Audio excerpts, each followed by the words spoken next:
How do you determine your optimal hydronic design? Every HVAC design is unique, and for every project, the most optimal solution is very dependent on your specific set of key performance indicators. You might be looking for the solution with the lowest operation costs, or otherwise you might want the lowest investment cost. At the same time, you might also be looking at the system that reduces your carbon emission the most. Ideally, you want all three of them to be true. However, those key performance indicators very often contradict each other, and therefore trade-offs have to be made. To this end, we use a Pareto analysis. For every system we consider to design, we determine the impact on our key performance indicators.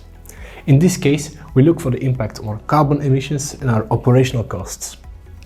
The Pareto analysis then shows us a Pareto front of Pareto optimal designs. Choosing your optimal design then becomes a question of which KPI you value the most. But of course, the output of your Pareto analysis is very dependent on your design's input. The question therefore becomes, how do you determine which designs to use and how do you calculate their impact on your KPIs? In the Hysopt software, we use our simulated models as input for our Pareto analysis. Once we have all our models, the Pareto analysis becomes a fast and automated process that gives us insight into different KPIs. It's therefore a convenient tool to compare different models, variants or solutions.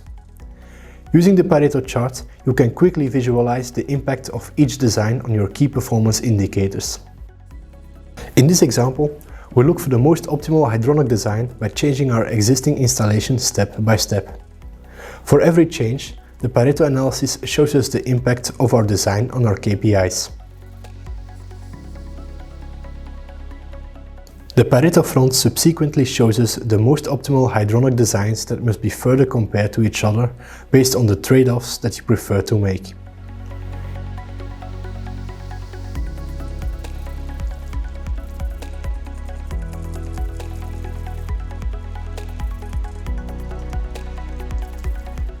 In this case, if you want to reduce your carbon emissions as much as possible, your energy and investment costs will increase.